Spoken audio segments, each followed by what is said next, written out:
광고를 드렸던 것처럼 오늘부터 믿음이 사랑을 만지다라는 주제로 하나님의 말씀을 나누려고 합니다. 믿음이 사랑을 만지다라는 건 과연 어떤 것을 의미할까요? 제가 인스타 광고 주보에도 올렸지만 앞으로 부활주일까지 설교 스케줄을 올려드렸습니다. 그 설교 본문을 택한 내용들은 다 동일합니다. 인생의 절망에 놓여있던 이들, 아픔 가운데 있는 이들, 그러나 그들을 향하여서 하나님께서 큰 은혜와 사랑을 베푸시고 하나님께서 그들의 삶을 만져주셔서 새로운 생명과 구원 그리고 샬롬을 맛보았다라는 본문을 이 시간 속에서 나누려고 합니다.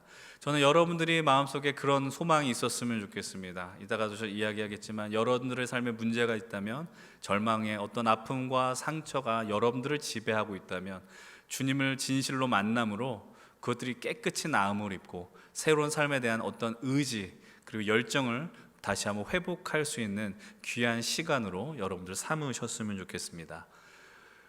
오늘 우리가 선택한 본문은 25절부터 34절입니다. 그러나 조금 더 확장해서 21절부터 43절을 우리는 이 한 덩어리의 말씀으로 이해를 하셔야 됩니다. 여러분, 이 안에는 두 가지 이야기가 담겨져 있습니다. 첫 번째 이야기는 바로 회당장인 야이로의 딸에 대한 이야기입니다. 그리고 두 번째 이야기는 오늘 우리가 함께 살펴볼 12년 동안 혈루병으로 고통받는 여인의 이야기입니다. 여러분, 오늘 본문을 살펴보게 되면 이런 구조를 흔히 샌드위치라고 이야기합니다. 샌드위치 구조. 이게 무슨 이야기일까? 먹는 이야기인가? 아니고요. 여러분, 문학 작품에도 이런 거 여러분 예전에 수업 시간에 들은 기억이 있을지 모르겠어요.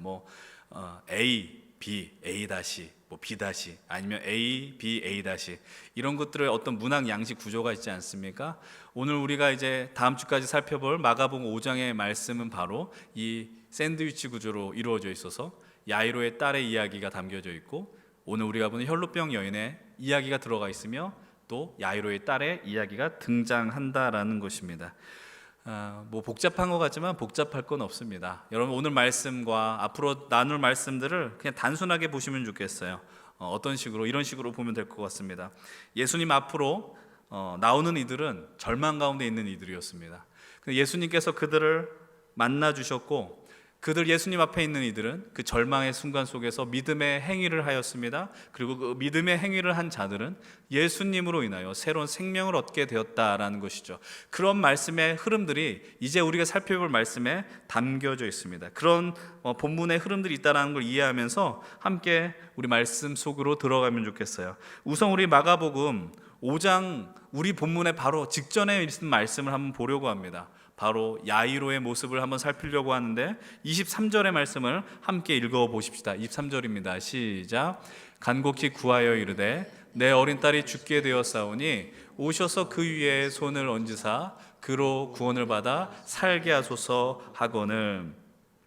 야이로는 어떻게 되어 있어요? 납작 엎드렸다라고 이야기를 합니다. 야이로는 너무 마음이 급한 겁니다. 왜냐하면 자기의 하나뿐인 딸이 지금 죽음의 문턱에 있기 때문입니다. 성경은 또 이야기합니다. 죽었다라고도 이야기를 하는데, 그 죽음 앞에 있는 딸 앞에서 부모가, 아버지가 할 수 있는 일이 무엇이 있겠어요? 지푸라기라도 잡는 심정으로 어떻게든 그 아이를 살리기 위해서 애를 써야 되지 않겠습니까? 자신이 살고 있는 마을에 예수님이 왔다라는 소식을 야이로는 듣게 됩니다. 앞뒤 잴 것이 없습니다. 무조건 뛰어들어가는 겁니다. 그리고 튀는 행동을 해야 합니다. 왜냐하면 예수님의 눈에 띄어야 하기 때문이죠. 그는 예수님의 그 발자락 앞에 엎드려서 요청합니다. 제발 우리 집으로 와주십시오. 내 아이가 죽어갑니다. 살려주십시오. 예수님은 그 야이로의 요청에 어떠한 응답, 특별한 멘트도 없어요. 그저 야이로가 이끄는 대로 야이로의 집을 향하여 지금 제자들과 함께 발걸음을 이동하고 있습니다. 근데 그 가운데서 수많은 무리들이 예수님 곁으로 왔다라고 성경은 증언해주고 있습니다. 오늘 본문 24절의 말씀인데요, 함께 읽어보십시다. 24절 시작. 이에 그와 함께 가실새 큰 무리가 따라가며 애워싸 밀더라. 큰 무리가 있었다라고 이야기합니다. 여러분들, 그냥 이 큰 무리라는 건 제자들과 예수님이 있고 몇몇 사람들이 그들을 둘러쌌다라는 이야기가 아닙니다. 우리가 이해할 수 있게 설명을 해드리면, 요즘 연예인들의 공항 사진 이런 거 있지 않습니까? 아니면 유명한 해외 스포츠 스타가 내한을 했다. 그러면 사람들이 구름대같이 그 주변을 맴돌입니다. 그리고 그 연예인과 스타를 보기 위해서 열정을 다하여 나아온다라는 것이죠. 근데 그런 것보다 더 많은 숫자의 사람들이 예수님 앞에 몰려들었다라는 거예요. 이들은 그냥 예수님을 구경하기 위한 온 것이 아니고 예수님한테 열광했다라는 겁니다. 왜 열광을 했을까요? 예수님을 통해 놀라운 기적들이 많이 펼쳐졌기 때문이에요. 예수님에 대한 소문이 여기저기서 들렸습니다. 그리고 예수님을 보기 위해서 수많은 무리들이 몰려 나오게 됩니다. 그 무리 가운데 오늘 성경은 한 여인을 등장시켜 줍니다. 그것이 바로 오늘 우리가 살펴볼 혈루병 걸린 여인이었습니다. 이제 우리가 처음 말씀드렸던 것처럼 단순한 구조로 이 본문을 보십시다. 이 여인의 절망이 있다라고 이야기했습니다. 그 절망의 내용은 무엇입니까? 병에 걸렸어요. 아프다라는 겁니다. 혈루증은 어떤 병을 의미하는 것이냐? 계속 피가 나오는 거예요. 하혈을 하는 것을 의미하는 겁니다. 그 이 여인은 특정한 시기에만 하혈을 했었던 것이 아닙니다.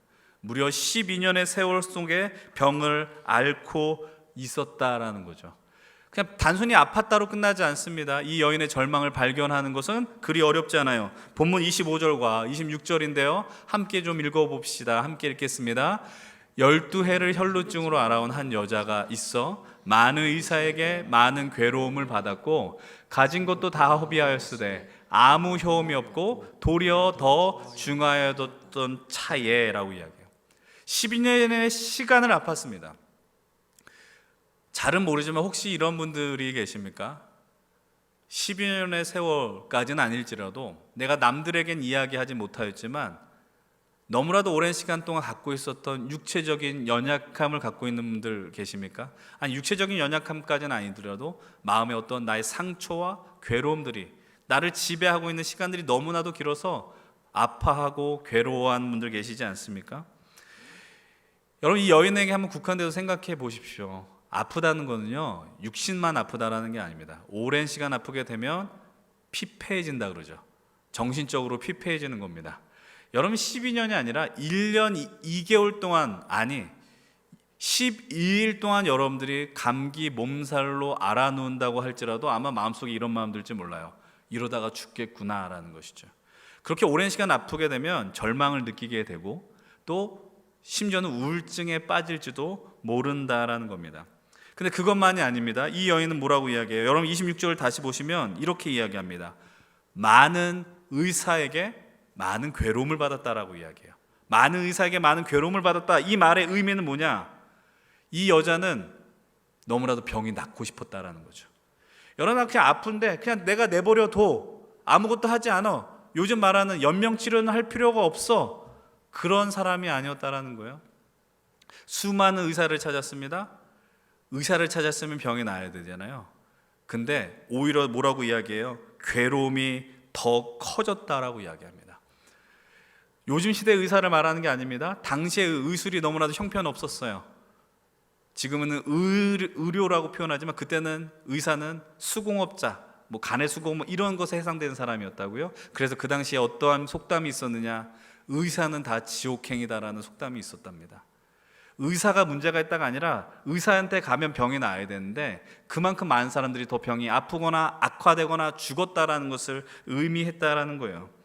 너무나도 당시 의술은 허접했습니다. 그러니 의사에게 가도 좋은 해답을 얻을 리가 만무했다라는 겁니다.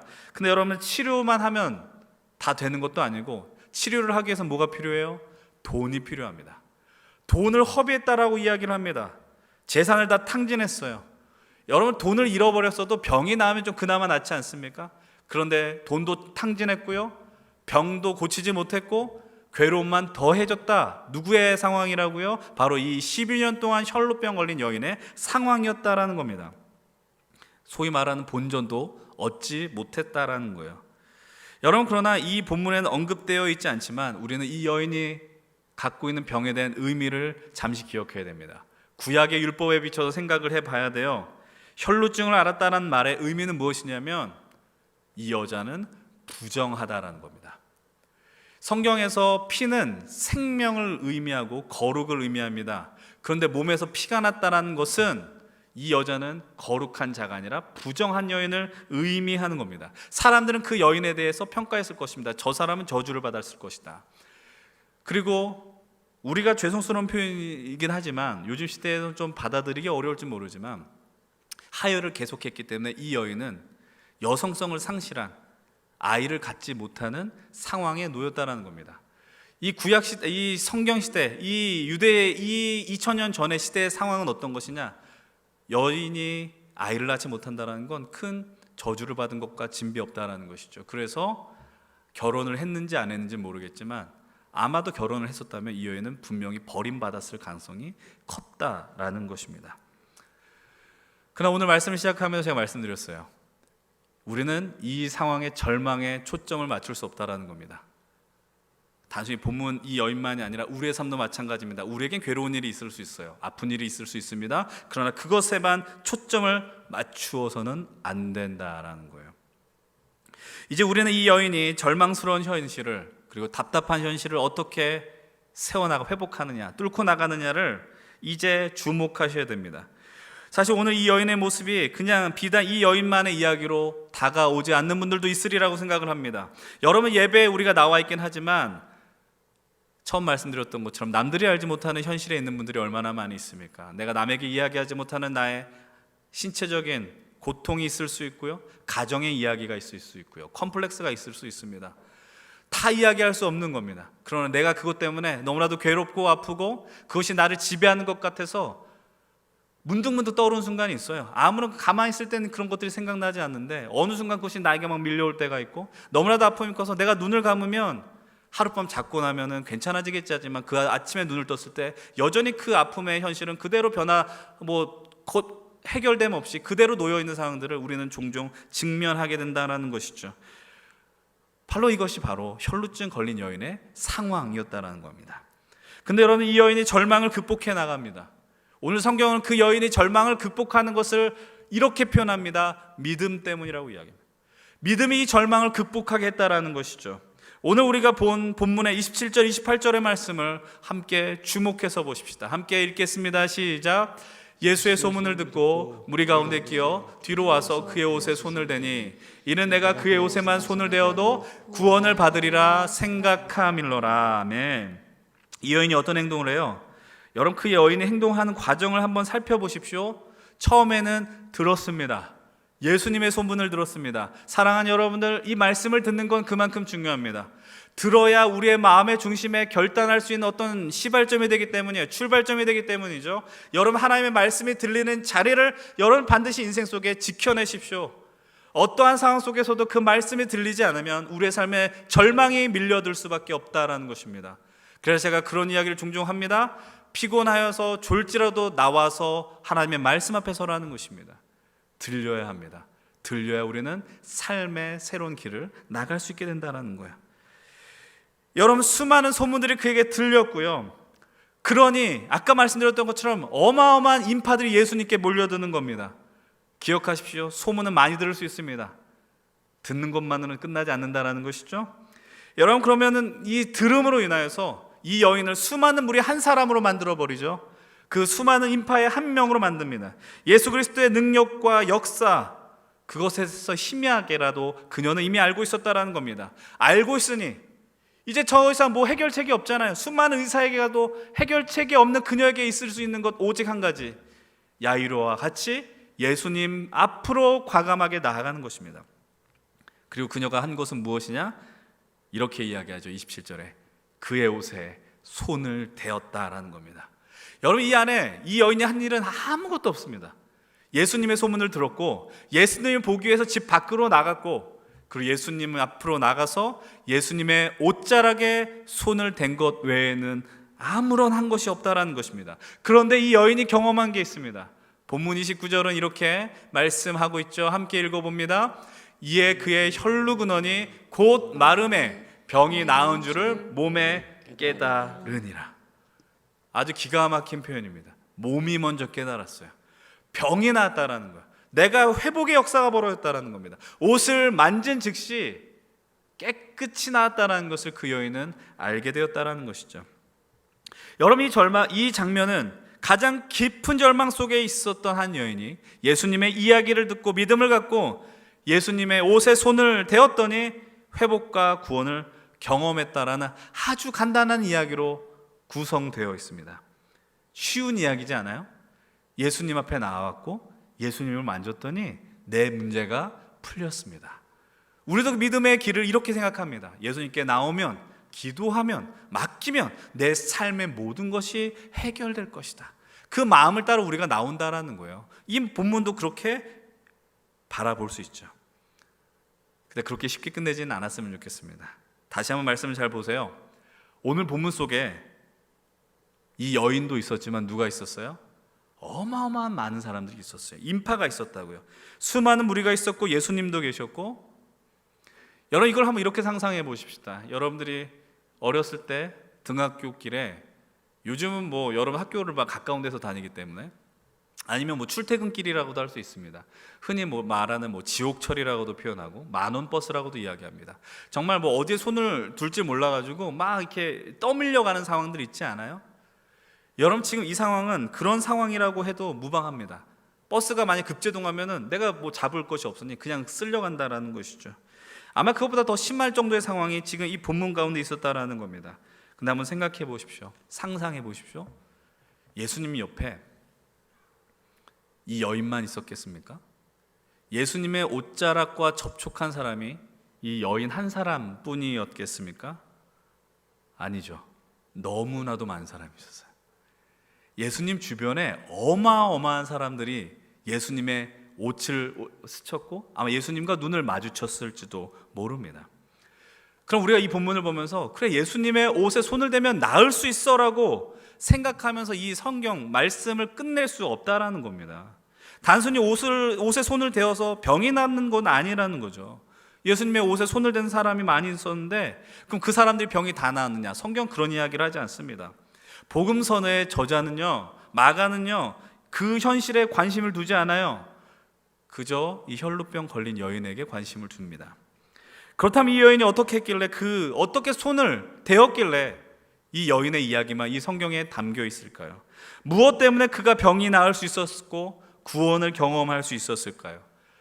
다시 보면 28절에 한번 주목해 볼까요? 보면 28절은 이렇게 이야기합니다. 이는 내가 그의 옷에만 손을 대어도 구원을 받으리라. 그 다음 문장이에요. 생각함이로라. 내가 그의 옷에만 손을 대어도 구원을 받을 것이라는 걸 생각함이로라.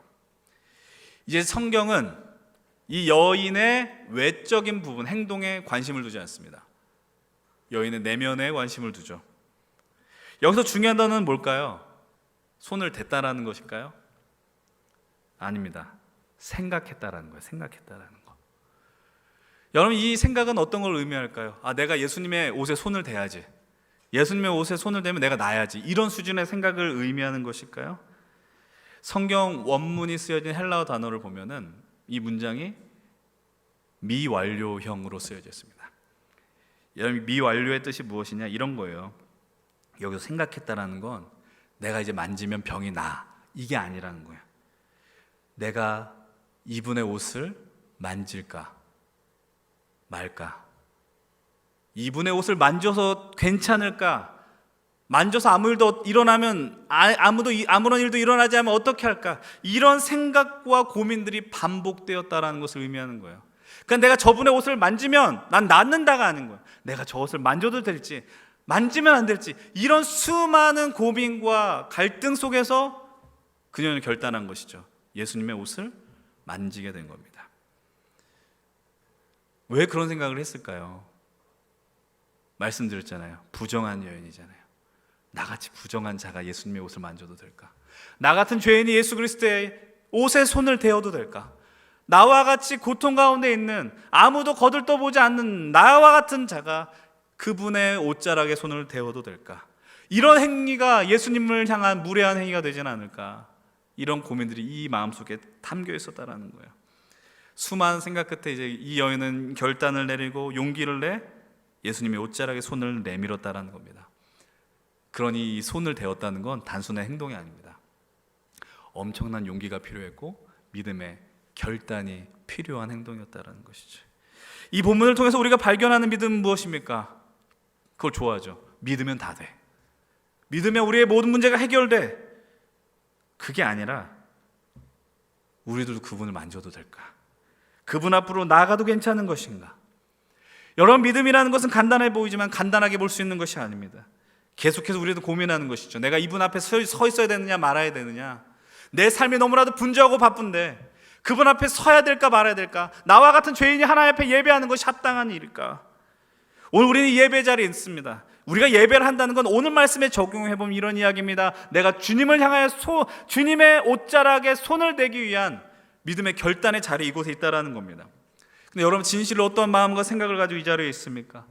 그분을 향한 진실에 대한 갈망과 믿음으로 이 자리에 나와 있으십니까? 여러분, 한 주의 삶을 돌아보면 힘들다라는 이야기를 우리는 많이 합니다. 그 힘든 상황을 묵상하면 내 눈에 나도 모르게 눈물이 흘러나오는 것이죠. 억울한 순간들이 있습니다. 그런 순간에 여러분들이 하나님을 향하여, 우리 주 예수 그리스도를 향하여 손을 용감하게 내밀었던 적이 언제 있으시냐라는 거예요. 혹시 여러분들 이곳에 그 수많은 군중 중에 한 명으로 나와 있지 않습니까? 여기저기 떠밀려 와다가 어느 순간에 난 이곳에 와 있는 것이죠. 그러면서 내가 그냥 수많은 군중의 한 명에 불과한데, 그분의 옷자락에 나는 옷이 스쳤어, 나는 그분을 믿어 라고 하지 않습니까? 난 주님을 잘 믿는다라고 자부하지 않느냐라는 거예요. 여기저기서 아무런 의지와 생각이 없이 그냥 흘러와서 그분의 옷자락에 스쳤음에도 불구하고 나는 예수 그리스도를 믿어라고 이야기하지 않느냐라는 겁니다. 또는 이 여인과 같이 생각만 하고 있지 않아요? 생각만 하고 끝내는 건 아니에요. 기도의 능력이 있다는 건 알고 있지만 기도하지 않고, 말씀의 능력이 있다는 건 알고 있지만 말씀을 살펴보지 않습니다. 휩쓸려 나와 있지 않습니까? 오늘 우리는 너무나도 바쁜 세상을 살고 있습니다. 바쁜 것에 대해서 그것이 마치 자랑거리가 되는 양, 그런 시대를 살고 있습니다. 세상이 던져주는 대로 자기 의지는 없는 것이죠. 오늘 우리의 삶은 그런 삶을 사는 것 같아요. 어디로 가는지 모르겠고 잘하는지도 모르겠고. 여러분, 그런 인생 속에서 어떠한 믿음의 행위를 취하고 계십니까? 사랑하는 여러분들, 믿음을 구현한다는 건요, 그리고 믿음의 삶을 살아낸다는 건, 믿음의 행동을 한다는 건 결코 만만한 일이 아닙니다. 그래서 유진 피터슨이 기록한 메시지 성경에서는 이 여인의 행위를 이렇게 번역했습니다. 예수님이 이 여인을 향해서 뭐라고 표현하느냐? 너는 믿음의 모험을 했다라는 것이죠. 너는 따라, 네 믿음이 너를 구원하였으니, 이걸 유진 피터슨이 이렇게 번역하는 거예요. 따라 너는 믿음의 모험을 했다. 여러분, 이 여인은 이 자신의 인생 일세 속에 최고의 믿음의 모험을 감행했습니다. 모험의 특징이 무엇이에요? 결과를 알지 못합니다. 어떤 일이 기다리는지 알지 못합니다. 그러나 우리는 그 모험을 통해서 그 너머에 있는 우리가 알지 못하는 그 길을 가며 삶의 희열과 의미를 경험하는 것입니다. 그것이 모험 아닙니까? 여러분, 우리는 이 여인의 믿음의 모험을 통해서 떠올릴 수 있는 한 사람이 있습니다. 히브리서 11장에 등장한 아브라함의 믿음입니다. 아브라함을 향해서 성경이 이렇게 이야기합니다. 그는 갈 바를 알지 못했다라고 이야기합니다.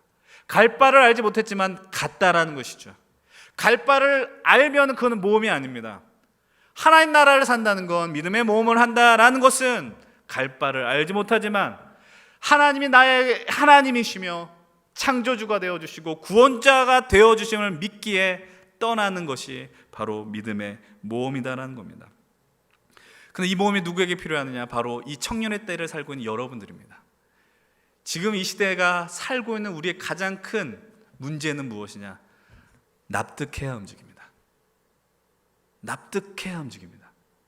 죄송한 표현입니다. 용서하고 들으십시오. 그래서 목회가 힘들더라고요. 설득을 해야 돼요. 맞아요. 목회를 하면서 설득해내야 돼요. 그러나 이 청년의 때를 살아가는 여러분들, 내가 계산하고 그대로 움직이지 않으면 심지어 예배에 나오는 것조차도 계산하면서 나오더라라는 것이죠. 이런 시대를 살고 있는 우리들에게 오늘 필요한 말씀, 마음, 모습이 무엇이냐라는 겁니다. 믿음의 모험이 필요합니다. 진실로 필요합니다.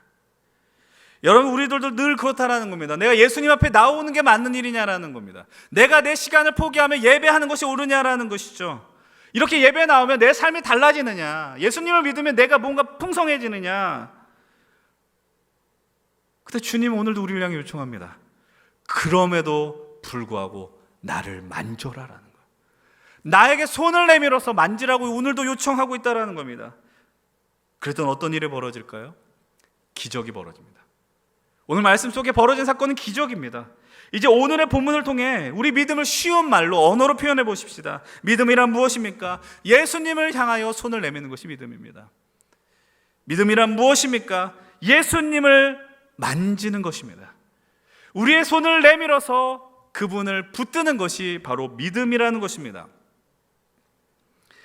만질까 말까 고민하는 것이 믿음이 아니라, 믿음의 길에서 고민하는 건 나쁜 게 아니지만 결국 우리의 결론은 그분을 만져야 한다라는 거예요. 근데 그분을 만지려고 할 때 위험해 보이고 가능성이 없어 보이고 실패해 보일 것 같은 그 상황 속에서 오늘 주님은 우리를 향해 요청하고 있는 것입니다. 만지라라는 거예요. 지금 새로운 학기가 개강하고 새로운 취업 시즌이 다가오고 내가 여러 가지 것들을 계획하며 나아가는 이 시대 속에서 그럼에도 불구하고 여러분들에게 결단을 요청합니다. 주님을 향한 손을 내미십시오. 주님을 만지십시오. 그분을 향해 만짐이 벌어질 때 여러분들의 인생 속에 놀라운 기적들은 펼쳐지게 될 것입니다. 여러분, 이 마가복음 속에서 이 믿음의 여인과 아주 대조적인 그 한 무리가, 그룹이 등장을 하게 되면 우리는 보게 됩니다. 그것이 누구냐면 바로 예수님의 제자들이에요. 마가복음 속에서 묘사되는 제자들은 되게 어리석어 보입니다. 그래서 예수님은 그들 향해 이런 말씀을 많이 합니다. 믿음이 적은 자들아, 믿음이 약한 자들아, 이렇게 표현을 많이 하는 거예요. 오늘의 본문도 마찬가지입니다. 제자들이 아주 부족해 보이는 모습을 드러냅니다. 31절은 이렇게 이야기를 해요. 함께 31절 읽어보십시다. 함께 시작. 제자들이 여짜오되 무리가 애써 미는 것을 보시며 누가 내게 손을 대었느냐 물으시나이까 하되, 제자들이 뭐라고 이야기하는 거예요? 무리가 에워싸 미는 것을 보시며 누가 내게 손을 대었냐고 물으셨습니까? 라고 다시 반문하는 겁니다. 예수님이 질문하셨잖아요. 누가 내 옷에 손을 댔느냐? 근데 제자들은 예수님 그런 질문을 우리들에게 하셨다라는 겁니까? 반문하는 겁니다. 이 말이 담고 있는 뜻은 무엇이냐? 예수님, 여기 사람이 얼마나 많습니까? 예수님 지나가다 보면 누가 예수님을 만질 수도 있죠. 지나가다 보면 예수님의 옷깃에 얼마나 많은 사람이 스쳤겠습니까? 지금 예수님을 바보로 만드는 질문이죠. 여러분, 예수님 몰라서 질문하셨을까요? 의도가 있는 거죠. 그러나 제자들은 이것을 알아먹지를 못했다라는 거예요. 혈루증 걸린 여인과 분명 대조되는 모습이 있어요. 근데 여러분, 우리가 이 여인에게 집중하다 보니까 놓친 게 하나 있습니다. 이 제자들이 이런 모습을 보였었던 이유가 있어요. 그게 뭐냐면 지금 예수님이 어디로 가는 길이었어요? 야이로를 향해서 갔어요. 야이로의 상황은 어떻다고요? 딸이 곧 죽어요. 급박하죠. 답답해 보이는 거예요. 예수님 지금 야이로의 딸을 구하러 가야 되는데 지금 예수님 뭐 하는 거예요? 라고 이야기하는 거예요. 지금 여기서 지체할 시간이 없는데 지금 뭐 하고 계십니까? 라고 따지고 있다는 것이죠. 그런데 예수님이 아주 기가 막히는 모습을 우리에게 드러내십니다. 본문 32절 말씀입니다. 함께 32절 함께 읽어보겠습니다. 시작. 예수께서 이를 행한 여자를 보려고 둘러보시니. 여기서 둘러보신다는 말의 뜻은 그냥 대충 흘낏 본다는 게 아닙니다. 찬찬히 본다는 거예요. 둘러보시는 거예요. 정말 이렇게 예배당에 누가 왔을까? 어떤 사람이 지금 예배를 드리고 있을까? 어떤 상황이요? 급박한 상황이라고 말씀드렸죠. 여유로워요 예수님은. 근데 그러면서 질문하시는 거예요. 누가 내 옷에 손을 대었느냐? 왜 이렇게 하셨을까요? 예수님이 이렇게 급박한 상황 속에서 왜 시간을 지체하고 무언가 기다리고 있었을까요? 간단합니다. 이 여자를 기다리고 있었어요. 이 혈루병 걸린 여인이 주님 앞에 나오기를 기다렸다라는 거예요. 이 여인 역시 주님의 옷을 만졌어요. 병이 났어요. 그런데 마음에 두려움이 있어요. 내가 이게 잘못된 것은 아닐까. 근데 그런 여인을 향하여 주님이 기다리셨어요. 자신을 드러내길 원하셨다라는 겁니다. 그래서 그런 상황 속에서 자신의 연약함과 아픔과 고통을 고백하길 원하셨다라는 사실입니다. 사랑하는 여러분들, 주님 오늘도 마찬가지입니다. 주님 오늘 여러분들 기다리고 계십니다. 그래서 여러분들의 마음을 고백하길 원하고 계십니다. 여러분들의 연약한 부분, 죄악된 모습들까지도, 고통스러운 모습들까지도, 내가 내 스스로 해결할 수 없는 부분까지도 주님은 오늘 우리를 입술을 통하여 고백받기를 기다리고 계시다라는 겁니다. 주님 앞에 담대하게 나오기까지, 오늘도 우리 주님은 인내하며 기다리고 계셔요. 어떻게 서 계실까요? 사도 바울은 이사야 말씀을 인용하면서 로마서 10장 20절로 21절을 통하여 이렇게 말씀하고 있습니다. 우리 한 목소리로 함께 이 말씀을 고백합시다. 함께 읽겠습니다. 이사야는 매우 담대하여 내가 나를 찾지 아니한 자들에게 찾은 바 되고 내게 묻지 아니한 자들에게 나타났노라 말하였고, 이스라엘에 대하여 이르되 순종하지 아니하고 거슬러 말하는 백성에게 내가 종일 내 손을 벌렸노라 하였느니라. 우리 하나님의 모습에 주목하십시오. 순종하지 아니한 자들 향해서 두 팔 벌려 기다리고 계신 분이 우리 주님이시다라는 겁니다. 말 잘 듣는 자를 향해서 두 손을 벌려 계시는 것이 아닙니다. 순종하지 아니하였지만 그들이 결국 주님 당신에게로 돌아온 것을 우리 주님은 기다리고 있다는 사실입니다. 여러분, 그럼 오늘 우리가 해야 할 일은 너무나도 명확합니다. 우리를 향하여 두 손을 두 팔을 벌리고 계신 그분을 향하여 담대하게 앞으로 나오시며 손을 내밀고 그분의 옷자락에 손을 대어야 한다는 것입니다. 예수님 앞에 나와 모든 것을 고백하고 나오는 여인을 향하여 우리 주님이 말씀하십니다. 34절은 이렇게 이야기를 합니다. 예수께서 이르시되 따라 내 믿음이 너를 구원하였으니 평안히 가라. 내 병에서 놓여 건강할지어다. 예수님이 처음에 말씀하신 게 너의 병이 나았다고 이야기하지 않습니다. 처음 이렇게 이야기합니다. 너의 믿음이 너를 구원했다라고 이야기하세요. 예수님이 왜 병이 난 걸 가지고 너가 구원받았다라고 말씀하실까요? 여러분, 예수님이 그 여인을 향해서 회복의 역사를 주신 건 병만을 고쳐주신 게 아니에요. 육체적인 고통만 고쳐주신 게, 회복시켜주신 게 아니라는 겁니다. 그가 눌려있었던 인생의 절망과 아픔과 그 깊은 나락 속에서 그의 삶이 회복되었다라는 것을 예수님은 믿음을 통하여 선포하고 계셨다라는 겁니다. 사랑하는 딸아, 네가 나의 옷을 만짐으로 너의 병만 치유받은 것이 아니라 너의 아팠었던 그 마음과 상처들과 과거에 짓눌렸던 두려움, 압박과 절망 속에 너는 이제 해방되었다라고 주님이 선언하고 있다라는 거예요. 이제 이 여인의 삶을 어둡게 하고 절망케 했었던 그 모든 상황들이, 그 여인에게 잠 못 이루게 했었던 모든 상황들이 완전히 해방되어 새로운 인생을 그녀는 살 수 있게 되었다는 겁니다. 우린 주님이 이 급박한 상황 속에서 이 상황을 지체했었던 거 이제 이해할 수 있게 되는 겁니다. 사랑하셨기 때문이죠. 주님은 자기 일에 몰두해서 다른 것을 보지 않고 무대뽀로 나가는 분이 아니라는 겁니다. 주님은 이 여인을 사랑하셨고 기억하셨고 그리고 구원하기 위해 그렇게 행동하셨다라는 사실입니다. 사랑하는 우리 힘센 청년 동역자 여러분들, 우리 하나님 그렇게 우리를 만져주시는 하나님이십니다. 우리를 절망 가운데서 건져주시는 하나님이십니다. 절망과 고통 가운데 있는 우리를 내버려 두지 않고 우리에게 참 평안을 주시는 하나님이십니다. 이제 이 말씀 속에서 여러분의 삶을 돌아보십시오. 여러분들에게 있는 절망과 두려움과 힘겨움이 무엇입니까? 심각한 것이 아닐지 모르지만 여러분들의 삶의 중심을 놓치게 하는 그 분주한 것이 무엇입니까? 너무 바쁘시죠? 근데 뭐라도 하지 않으면 그거라도 해야지 직성이 풀리지 않습니까? 가만히 있으면 불안해하잖아요. 제가 예전에 말씀드렸던 것처럼 아무것도 안 하는 게 더 고통스러웠다고 이야기하지 않습니까?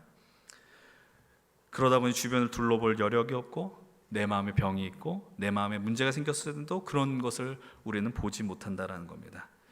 그런 우리 주님은 그냥 가볍게 보지 않으세요. 우리를 향한 시선을 내버려 두지 않는다라는 거예요. 여러분 기억하십시오. 오늘 여러분들 할 일은 오직 하나입니다. 주님을 향하여 믿음의 시선을 두십시오. 주님을 향하여 손을 내미십시오. 갈등하고 있습니까? 내가 주님 앞에 나가야 되는데 가야 되나 말아야 되나 갈등하고 있습니까? 갈등하지 마십시오. 갈등을 조금만 하십시오. 나오세요. 그래서 손을 내미십시오. 그리고 이런 분들 계실 수도 있습니다. 나 같은 죄인이,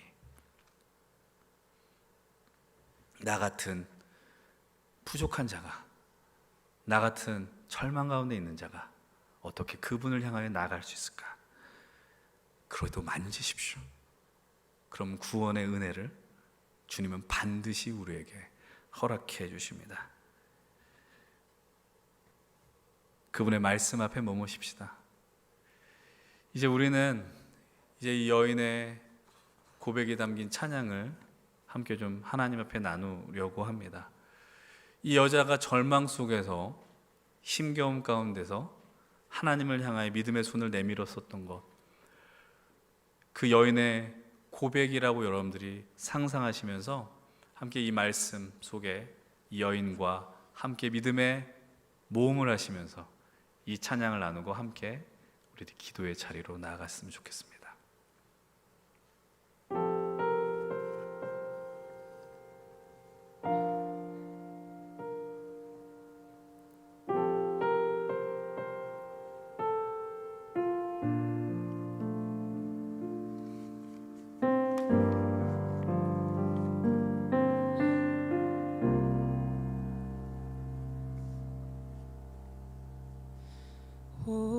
오래전부터 날 누르는 내 안에 깊은 절망, 아무 희망도 어떤 기대도 내게 없는데,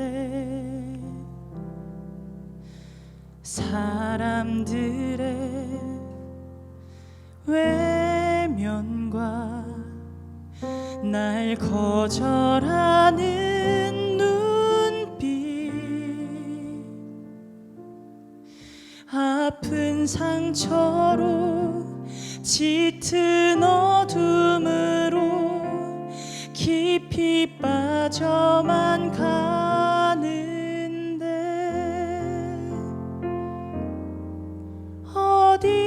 어디선가 내게 들리는 하나님 아들 주님 이야기, 그분이라면 그의 옷자락이라도 내 마지막 소망이니, 주님을 만났네. 옷자락에서 느껴지는 사랑, 내게 임한 주님의 능력, 날 누르는 아픔의 근원을 고치셨네. 날 바라보시네.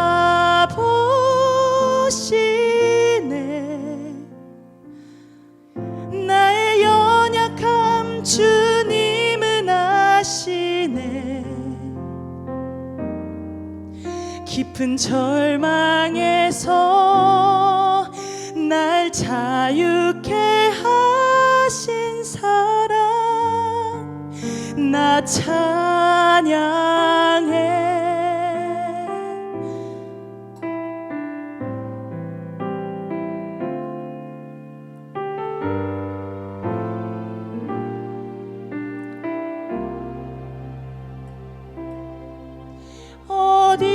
어디선가 내게 들리는 하나님 아들 주님 이야기, 그분이라면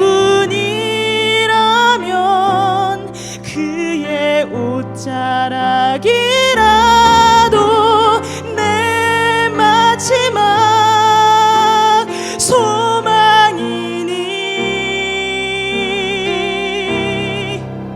주님을 만났네.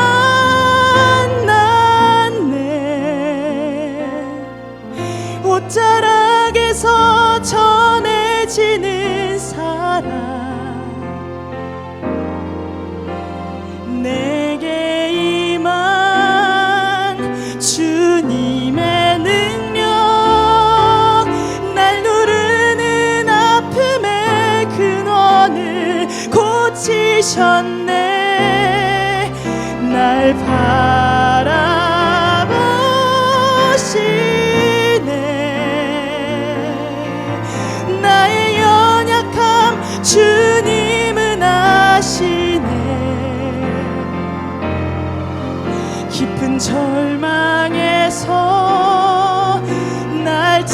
자유케 하신 사랑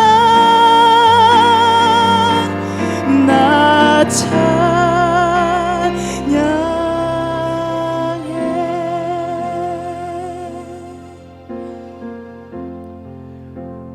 우리 사랑하는 여러분들 삶은 어떠하십니까? 혹시 이 여인만큼은 아니지만 여러분들의 인생 속에 해결되지 않은 어떤 절망과 또 아픔, 상처들이 있으십니까? 뭐 그 정도까지는 아니지만 내가 주님을 향해 내 손을 내밀까 말까에 대한 그런 갈등 속에 있는 분들이 계십니까? 아니면 수많은 군 중에 한 명에 불구함에도 그냥 내가 옷을 스쳤음에도 나는 구원받았어라고 혹시 아니면 내가 예수님 만났어라고 이야기하지는 않습니까? 여러분 분명한 사실은 한 가지입니다. 우리 모두 다 그분을 만져야 합니다. 믿음의 손을 내밀어서 그분의 옷자락에 손을 대어야 합니다. 그분을 만진다라는 건 그분의 은혜와 사랑이 안기는 것이고요, 그리고 그분의 평안과 샬롬을 맛본다라는 것입니다. 여러분 이 시간 함께 간구하십시다. 주님, 이제 내 삶 속에 주님을 향하여 더 적극적으로 손을 내밀게 하여 주시옵소서. 내가 내 삶의 절망과 상처를 더 이상 묵상하지 않겠습니다. 하나님이 허락하신 그 주의 옷자락을 만지며 주님이 구원의 역사와 은혜와 사랑의 그 영광의 자리로 내가 들어가겠습니다. 이 시간 여러분의 삶 속에 주님 앞에 내 믿음의 결단 모험을 하겠습니다. 함께 입술을 벌리며 통성으로 기도하며 나가겠습니다.